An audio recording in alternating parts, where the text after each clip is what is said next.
यह कहानी नोएडा के एक ऑटो ड्राइवर राजू की है, जो दिन रात अपनी ऑटो चलाकर गुजारा करता था। उसकी जिंदगी का एक ही मकसद था, ज्यादा से ज्यादा सवारी उठाना ताकि घर का खर्चा चला सके। वह बेहद मेहनती था और इसीलिए वह रात की शिफ्ट में भी ऑटो चलाता था। लेकिन उसे अंदाजा नहीं था कि एक रात उसकी जिंदगी पूरी तरह बदलने वाली है। उस रात तकरीबन 12 बज रहे थे।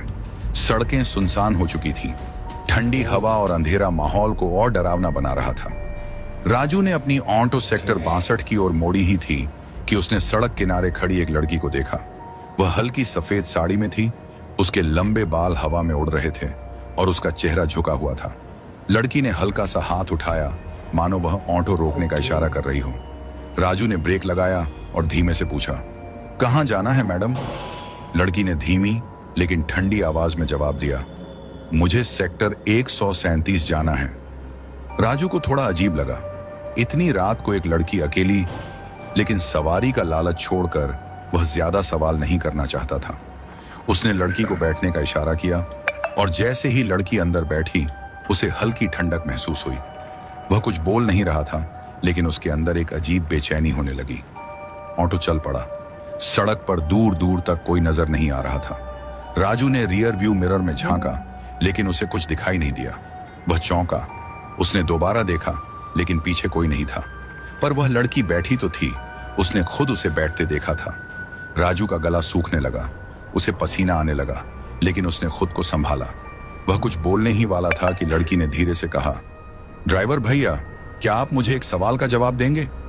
राजू ने कांपते हुए पूछा, कौन सा सवाल?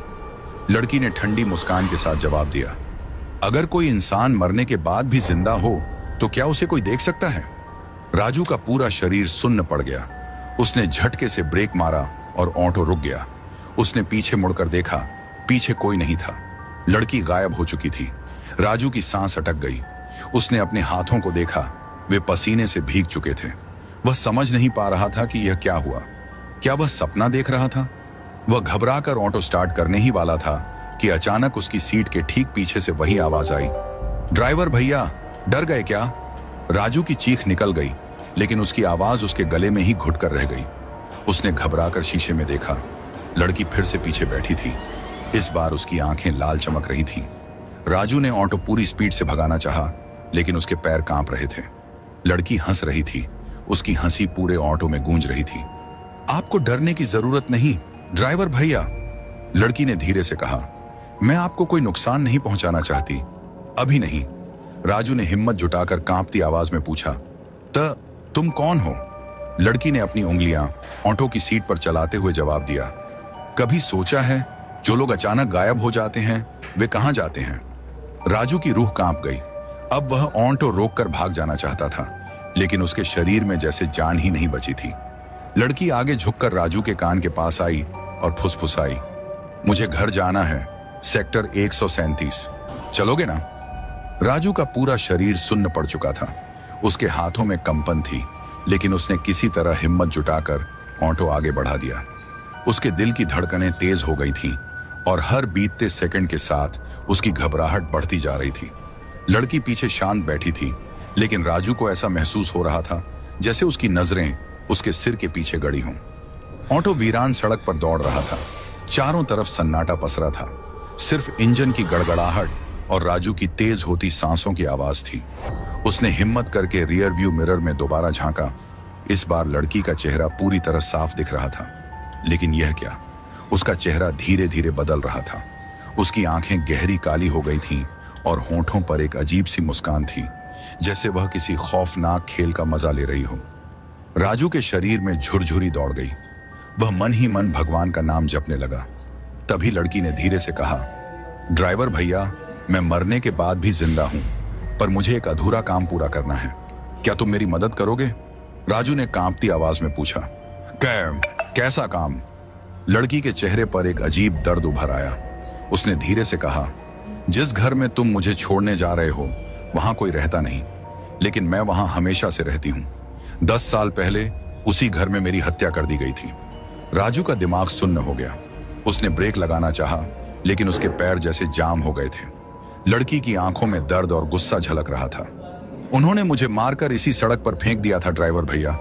मेरी आत्मा यहां भटक रही है क्योंकि मुझे इंसाफ नहीं मिला। राजू की सांसें तेज हो गईं। उसे लग रहा था कि वह अब और नहीं झेल पाएगा, लेकिन तभी लड़की ने अपना सिर थोड़ा झुकाया और बोली, तुम तो बहुत अच्छे इंसान लगते हो, मेरी मदद करोगे ना? राजू का दिल दहल गया। वह मदद करना तो दूर, वहां से भाग जाना चाहता था। उसने किसी तरह खुद को संभालते हुए कहा, मां, मुझे कुछ समझ नहीं आ रहा, तुम मुझसे क्या चाहती हो? लड़की ने ठंडी आवाज में कहा, बस तुम्हें एक जगह ले जाना है जहां मेरी हत्या हुई थी। राजू के हाथ पैर फूल गए, लेकिन न जाने क्यों उसके अंदर से एक आवाज आई कि उसे भागना नहीं चाहिए। शायद यह लड़की सच कह रही थी। शायद उसकी आत्मा को शांति दिलाने के लिए उसे इंसाफ की जरूरत थी। ऑटो आगे बढ़ता गया। सड़कें अब और भी सुनसान लगने लगी थी। हवा तेज चलने लगी थी, मानो कोई तूफान आने वाला हो। हर मोड़ पर राजू को लग रहा था कि कोई अनदेखी ताकत उसे देख रही है। कुछ देर बाद ओनाटो सेक्टर 137 के पास एक पुरानी जर्जर हवेली के सामने आकर रुक गया। हवेली की खिड़कियां टूटी हुई थीं और अंदर गहरा अंधेरा था। राजू का गला सूख गया। उसने धीरे से पूछा, यही है तुम्हारा घर? लड़की ने कोई जवाब नहीं दिया। वह चुपचाप ऑटो से उतर गई और हवेली के गेट के सामने खड़ी हो गई। उसने अपनी उंगलियां दरवाजे पर फिराई और अचानक दरवाजा अपने आप चरमराते हुए खुल गया। राजू की सांसें थम गईं। लड़की बिना मुड़े अंदर चली गई। राजू को समझ नहीं आ रहा था कि वह क्या करे, भाग जाए या उसके पीछे जाए। लेकिन फिर न जाने किस हिम्मत के सहारे वह भी धीरे धीरे उसके पीछे चल पड़ा। हवेली के अंदर घुप अंधेरा था। हवा की हल्की सरसराहट और लकड़ियों के चरमराने की आवाज माहौल को और डरावना बना रही थी। दीवारों पर मकड़ियों के जाले थे और फर्श पर धूल की मोटी परत जमी थी। लड़की बीच हॉल में खड़ी हो गई और फुसफुसाई, यही वो जगह है ड्राइवर भैया, यही मेरी चीखें कभी कोई नहीं सुन पाया था। राजू ने घबराकर इधर उधर देखा। अचानक उसे लगा कि दीवारों पर खून के निशान उभर रहे हैं। वह तेजी से पीछे हटने लगा, लेकिन लड़की ने अपना हाथ उठाया और दरवाजा अपने आप जोर से बंद हो गया। अब राजू पूरी तरह फंस चुका था। उसने दरवाजे की ओर दौड़ने की कोशिश की, लेकिन उसके कदम खुद ब खुद रुक गए, जैसे किसी ने उसे जकड़ लिया हो। तभी लड़की का चेहरा धीरे धीरे बदलने लगा। उसकी आंखों से आंसुओं की जगह खून बहने लगा और उसकी आवाज गूंज उठी, ड्राइवर भैया, अब वक्त आ गया है उन्हें सजा दिलाने का। राजू की घबराहट चरम पर पहुंच चुकी थी। उसके पैर कांप रहे थे, लेकिन न जाने किस अदृश्य शक्ति के कारण वह 1 इंच भी हिल नहीं पा रहा था। हवेली के अंदर अजीब सी सरसराहट थी, जैसे कोई अनदेखी ताकत उसके आसपास घूम रही हो। लड़की अब हॉल के बीचों बीच खड़ी थी। उसकी आंखों से बहता खून उसके सफेद चेहरे पर गहरे लाल धब्बे बना रहा था। राजू ने डरते डरते कहा, कौन थे वो लोग? किसने तुम्हारी हत्या की थी? लड़की ने धीरे से उसकी ओर देखा। उसकी पुतलियां एकदम सफेद हो चुकी थीं। फिर उसने कांपती आवाज में कहा, वो 3 थे, उन्हीं में से एक आज भी जिंदा है। राजू की रीढ़ में ठंडक दौड़ गई। तुम मुझसे क्या चाहती हो? उसने हिम्मत जुटाकर पूछा। लड़की का चेहरा एक पल के लिए गुस्से से भर गया। हवेली की दीवारों पर छायाएं झिलमिलाने लगीं, जैसे वहां कई आत्माएं भटक रही हों। तुम्हें उस इंसान को ढूंढना होगा, मुझे इंसाफ चाहिए। लड़की की आवाज अब कमरे में गूंजने लगी थी। राजू ने कांपते हुए कहा, लेकिन मैं एक साधारण ड्राइवर हूं, मैं यह सब कैसे कर सकता हूं? तभी कमरे में जोर का धमाका हुआ। पीछे रखी पुरानी लकड़ी की अलमारी अपने आप खुल गई और अंदर एक पुराना धूल से भरा अखबार निकला। वह अचानक उड़कर राजू के पैरों के पास गिरा। राजू ने हिम्मत करके उसे उठाया और कांपते हाथों से पढ़ने लगा। नोएडा सेक्टर 137 में एक युवती की बेरहमी से हत्या, शव गुम, 3 लोगों पर शक, लेकिन कोई सुराग नहीं मिला। राजू का दिल जोर जोर से धड़कने लगा। उसकी आंखें खबर में छपे एक नाम पर जाकर टिक गईं, रोहित वर्मा। रोहित। राजू ने धीमे से नाम दोहराया। लड़की की आंखों में एक अजीब चमक आ गई।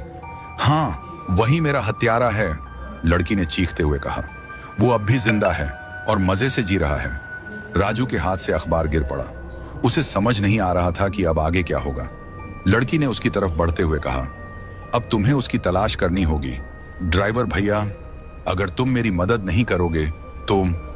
अचानक कमरे की सारी खिड़कियां अपने आप खुल गईं और हवेली के अंदर की हवा भयंकर रूप से घूमने लगी। एक अदृश्य ताकत राजू को जमीन से उठाने लगी, जैसे किसी ने उसकी गर्दन पकड़ ली हो। वह घुटन महसूस करने लगा। ठीक है, मैं मदद करूंगा, उसने चीखते हुए कहा। तभी सब कुछ शांत हो गया। हवेली के दरवाजे अपने आप खुल गए और राजू जमीन पर गिर पड़ा, हांफते हुए। लड़की अब बिल्कुल शांत खड़ी थी। मैं तुम्हारे साथ रहूंगी जब तक मेरा बदला पूरा नहीं होता, उसने धीमी लेकिन ठंडी आवाज में कहा। राजू को अब एहसास हो गया था कि यह खेल अभी खत्म नहीं हुआ है, यह तो बस शुरुआत थी। वह हवेली से बाहर निकला, लेकिन उसके पीछे लड़की की परछाई अब भी थी। उसे अब रोहित वर्मा को ढूंढना था, लेकिन क्या वह सच में उसे ढूंढ पाएगा?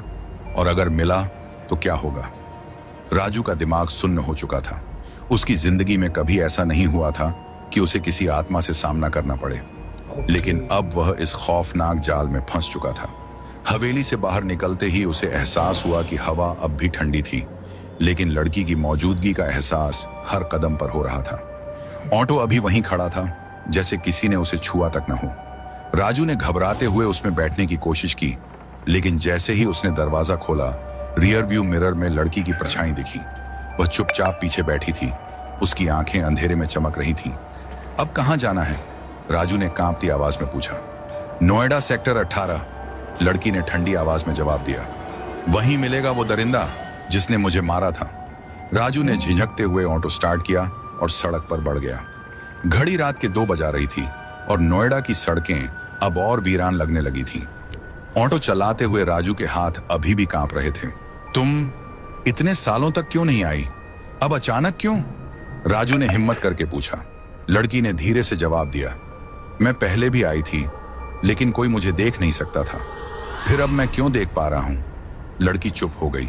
कुछ पलों के बाद उसने कहा, क्योंकि तुम्हारे अंदर इंसानियत जिंदा है, और इसलिए मैं चाहती हूं कि तुम मेरा बदला लेने में मेरी मदद करो। राजू का दिमाग इस सब को स्वीकार नहीं कर पा रहा था, लेकिन अब पीछे हटना भी नामुमकिन था। कुछ देर बाद वे नोएडा सेक्टर 18 पहुंचे। लड़की ने एक पुराने जर्जर से होटल की ओर इशारा किया। यही है उसकी गंदी दुनिया, यहां वो छिपकर रहता है। राजू ने होटल को ध्यान से देखा। बाहर एक पुराना सा बोर्ड टिमटिमा रहा था, जिस पर लिखा था होटल ब्लू स्टार। उसके अंदर जाने का बिल्कुल मन नहीं था, लेकिन लड़की की ताकत अब उसके ऊपर हावी हो रही थी। अब अंदर चलो, लड़की ने आदेश दिया। राजू धीरे धीरे कदम बढ़ाता हुआ होटल के अंदर गया। रिसेप्शन पर एक बूढ़ा आदमी बैठा था, जिसकी आंखें आधी बंद थीं। भाई साहब, यहां रोहित वर्मा नाम का कोई आदमी ठहरा है? राजू ने हिम्मत करके पूछा। बूढ़े आदमी ने सुस्त आंखों से उसे देखा और कहा, कमरा नंबर 306। लेकिन रात के इस वक्त क्यों पूछ रहे हो? राजू को जवाब देता, इससे पहले लड़की की ठंडी फुसफुसाहट उसके कानों में गूंजी। चलो ऊपर। राजू को अब महसूस हो रहा था कि उसकी टांगों में कमजोरी आ रही थी, लेकिन अब पीछे हटने का कोई विकल्प नहीं था। धीमे धीमे वह सीढ़ियां चढ़ने लगा। हर कदम के साथ हवा और ठंडी होती जा रही थी। तीसरी मंजिल पर पहुंचते ही उसे एक दरवाजे के नीचे से हल्की हल्की रोशनी झांकती दिखी। कमरा नंबर 306, लड़की ने धीरे से कहा। यहीं वो दरिंदा रहता है जिसने मुझे मारकर सड़क पर फेंक दिया था। राजू ने कांपते हुए दरवाजे पर दस्तक दी। कोई जवाब नहीं आया। उसने दोबारा दरवाजा खटखटाया। अंदर से किसी के चलने की आवाज आई। फिर ताला खुलने की हल्की खटखट सुनाई दी। दरवाजा धीरे धीरे खुला और सामने एक अधेड़ उम्र का आदमी खड़ा था। उसकी आंखों में अजीब सी लाली थी और चेहरे पर गहरी झुर्रियां। कौन हो तुम? उसने खुरदुरी आवाज में पूछा। राजू कुछ कहता, इससे पहले लड़की की आवाज गूंजी। यही है ड्राइवर भैया, यही मेरा हत्यारा है। राजू ने देखा कि लड़की अब उसके ठीक सामने खड़ी थी, लेकिन आदमी को उसका कोई आभास नहीं था। लड़की ने गुस्से में कहा, अब इसे मेरा सच दिखाना होगा। अचानक कमरे की सारी लाइट्स झपकने लगीं। अंदर पड़ा शीशा खुद ब खुद दरकने लगा। हवा के तेज झोंके पूरे कमरे में गूंजने लगे। रोहित वर्मा का चेहरा डर से सफेद पड़ गया। कौन है? कौन है यहाँ? उसने हड़बड़ाते हुए कहा। लड़की धीरे धीरे आगे बढ़ी और पहली बार उसकी परछाई आदमी की आंखों में झलकने लगी। रोहित वर्मा की आंखें फटी की फटी रह गईं। तुम, उसने चीखते हुए कहा। लड़की का चेहरा अब पूरी तरह भयानक हो चुका था। उसकी आंखों से आग जैसी रोशनी निकलने लगी और कमरे की चीजें जमीन से ऊपर उठने लगी। तूने मुझे मारकर फेंक दिया था ना? लड़की की आवाज गूंज उठी। अब मैं तुझे वो दर्द महसूस कराऊंगी जो मैंने झेला था। रोहित वर्मा पीछे हटने लगा, लेकिन दीवार से टकरा गया। उसकी आंखों में डर था और वह कांपने लगा। राजू यह सब देख रहा था, लेकिन अब उसके पैरों ने जवाब दे दिया था। उसे महसूस हो रहा था कि वह किसी ऐसे खेल का हिस्सा बन चुका था जिसका कोई रास्ता नहीं था। अचानक कमरे के अंदर जोर की चीख गूंजी, रोहित वर्मा की। वह दर्द से चीख रहा था। उसके शरीर में अजीब सी जलन होने लगी थी। उसकी त्वचा पर जलने के निशान उभरने लगे, मानो कोई अनदेखी आग उसे जला रही हो। लड़की की हंसी पूरे कमरे में गूंज रही थी। अब तुझे वही दर्द मिलेगा जो तूने मुझे दिया था। रोहित जमीन पर गिर पड़ा। उसकी चीखें पूरे होटल में गूंजने लगीं। राजू ने डर के मारे अपनी आंखें बंद कर लीं और फिर सब कुछ शांत हो गया। राजू ने धीरे से आंखें खोली। कमरे के फर्श पर रोहित वर्मा का शरीर पड़ा था, बिल्कुल निर्जीव। उसकी आंखें खुली थीं, लेकिन उनमें अब सिर्फ डर जमी थी। लड़की शांत खड़ी थी। उसकी आंखों में सुकून था। मुझे इंसाफ मिल गया ड्राइवर भैया, उसने हल्की मुस्कान के साथ कहा। अब मैं जा सकती हूं। राजू कुछ बोलना चाहता था, लेकिन उसके मुंह से आवाज नहीं निकली। उसने देखा कि लड़की का शरीर धीरे धीरे धुंध में बदल रहा था। अगले ही पल वह गायब हो गई। कमरे में अब बस राजू था और रोहित वर्मा की लाश। उसे समझ नहीं आ रहा था कि वह क्या करे, लेकिन फिर अचानक होटल की लाइट्स जल गईं। बाहर पुलिस के सायरन की आवाज गूंज उठी। राजू के पैरों तले जमीन खिसक गई। अब वह इस लाश के साथ पकड़ा जाएगा। राजू के कानों में पुलिस के सायरन की आवाज गूंजने लगी। उसका दिमाग सुन्न हो चुका था। कमरे में रोहित वर्मा की लाश पड़ी थी। उसकी आंखें अब भी खौफ से खुली थीं, जैसे मरने के बाद भी डर उसके चेहरे पर जम गया हो। राजू के हाथ पैर ठंडे हो चुके थे। अब क्या करूं? अगर पुलिस ने मुझे यहां देख लिया तो मैं फंस जाऊंगा। उसके दिमाग में यही ख्याल दौड़ने लगे। वह तुरंत दरवाजे की तरफ बढ़ा, लेकिन जैसे ही उसने हैंडल पकड़ा, उसे लगा जैसे कोई अदृश्य ताकत उसे रोक रही हो। कमरे में अब भी अजीब सा कंपन था, जैसे वहां कुछ और भी मौजूद हो। तुम बच जाओगे ड्राइवर भैया, लड़की की आवाज कहीं से आई। राजू ने तुरंत इधर उधर देखा, लेकिन लड़की कहीं नहीं थी। तुमने मेरा बदला लेने में मदद की, अब तुम्हें यहां से बाहर निकालना मेरी जिम्मेदारी है, लड़की की आवाज हवा में गूंजी। अचानक कमरे की सारी लाइट्स एक बार फिर झपकने लगी। खिड़की के शीशे अपने आप खुल गए और ठंडी हवा का झोंका अंदर आया। राजू को महसूस हुआ कि उसका शरीर हल्का हो रहा है, जैसे कोई उसे खींच रहा हो। अगले ही पल वह महसूस कर सकता था कि उसका शरीर हवा में तैर रहा था। अरे ये क्या हो रहा है? वह चिल्लाया, लेकिन अगले ही पल उसके चारों ओर सब कुछ धुंधला पड़ गया। कुछ ही सेकंड्स के भीतर जब उसकी आंखों के सामने सब कुछ साफ हुआ, तो उसने खुद को अपने ऑटो के पास खड़ा पाया। मैं वापस आ गया। राजू ने खुद को टटोल कर देखा। वह अब होटल के बाहर की सुनसान गली में खड़ा था। चारों ओर सन्नाटा था, बस दूर से पुलिस की गाड़ियों की लाइटें चमक रही थीं।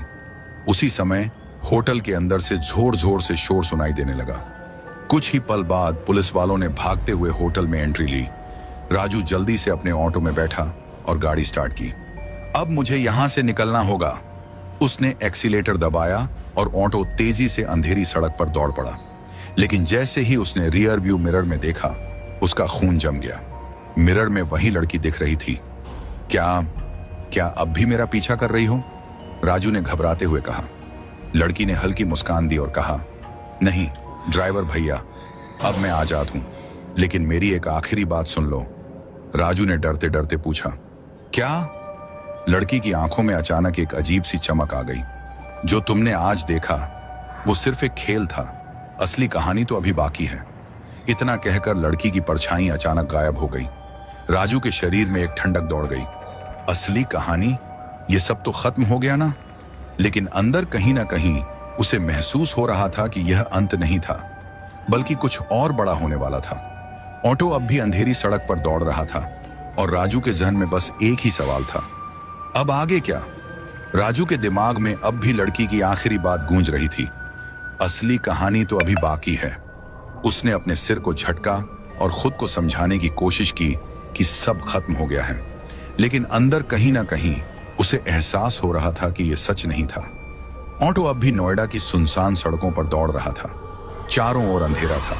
सिर्फ सड़क किनारे लगे स्ट्रीट लाइट्स की मध्यम रोशनी रास्ता दिखा रही थी। लेकिन जैसे जैसे वह आगे बढ़ रहा था, उसे महसूस हुआ कि रास्ता कुछ अजीब लग रहा है। अरे, ये मैं कहाँ आ गया? उसने इधर उधर देखा। सड़क पर दूर दूर तक कोई नहीं था, न कोई गाड़ी, न कोई इंसान। ये कौन सा रास्ता है? मैं तो सेक्टर 18 से सीधे घर जा रहा था, लेकिन ये जगह तो अजीब है। राजू के माथे पर पसीना आ गया। उसने ऑटो रोकने की कोशिश की, लेकिन जैसे ही उसने ब्रेक दबाया, कुछ भयानक हुआ। ऑटो के ब्रेक पूरी तरह फेल हो गए। गाड़ी अब अपने आप तेजी से दौड़ने लगी, जैसे किसी अनदेखी ताकत ने उसे अपनी गिरफ्त में ले लिया हो। अरे, ये क्या हो रहा है? राजू ने घबराकर स्टीयरिंग को कसकर पकड़ लिया। ऑटो बिना किसी रोक टोक के अंधेरे की ओर बढ़ता जा रहा था। अब सड़क की लाइट्स भी बंद हो चुकी थी। चारों ओर सिर्फ घुप अंधेरा था। और फिर सामने अचानक एक चौराहा आया और ऑटो खुद ब खुद एक जर्जर सुनसान गली में मुड़ गया। राजू का दिल जोर जोर से धड़कने लगा। यह गली बिल्कुल वीरान थी। टूटी फूटी इमारतें, सड़क पर फैली धूल और हर तरफ अजीब सी खामोशी। और फिर सामने उसे एक पुराना उजड़ा हुआ घर दिखा। घर को देखते ही राजू की रीढ़ में झुरझुरी दौड़ गई। वह पहचान गया कि यह वही जगह थी जहां उसने पहली बार उस लड़की को देखा था। नहीं, मैं फिर यहां कैसे आ गया? तभी अचानक ऑटो अपने आप बंद हो गया। सब कुछ पूरी तरह शांत हो गया। राजू की सांसें तेज हो गईं। उसने धीरे धीरे इधर उधर देखा। अब बस एक ही आवाज गूंज रही थी, उसकी अपनी धड़कन की। और फिर किसी ने पीछे से उसके कंधे पर हाथ रखा। राजू की पूरी बॉडी सुन्न पड़ गई। उसकी हिम्मत नहीं हो रही थी कि वह पीछे मुड़कर देखे। लेकिन फिर किसी ने उसका नाम लिया। ड्राइवर भैया। वही जानी पहचानी ठंडी डरावनी आवाज। राजू ने धीरे से सिर घुमाया और जो उसने देखा, उसकी आंखें फटी की फटी रह गईं। लड़की वहीं खड़ी थी, लेकिन इस बार वह वैसी नहीं थी जैसी पहले थी। उसका चेहरा पूरी तरह काला पड़ चुका था।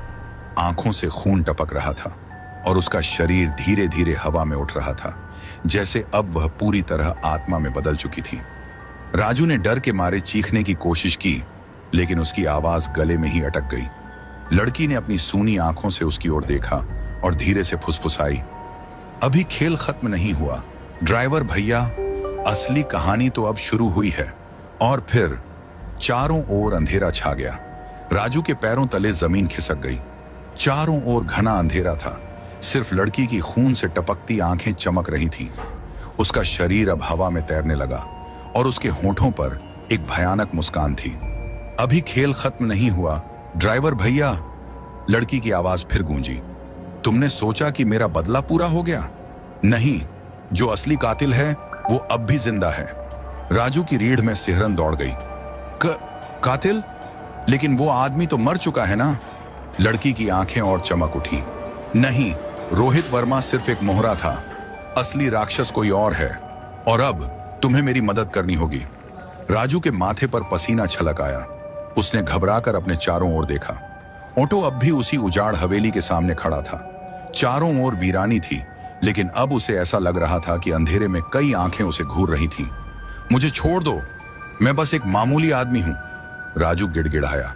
लड़की की मुस्कान अचानक गायब हो गई।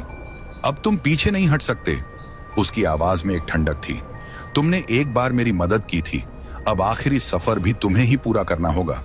राजू ने महसूस किया कि उसका शरीर अचानक भारी हो गया था, जैसे कोई अदृश्य ताकत उसे जकड़ रही हो।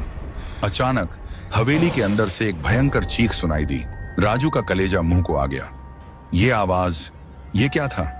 लड़की ने धीरे से कहा, वो जाग चुका है। कौन? वो जिसने मेरा अंत किया था, जिसने न जाने कितनी मासूम लड़कियों को मारा, और अब बारी उसकी है। इतना कहते ही हवेली के दरवाजे अपने आप चरमरा कर खुल गए।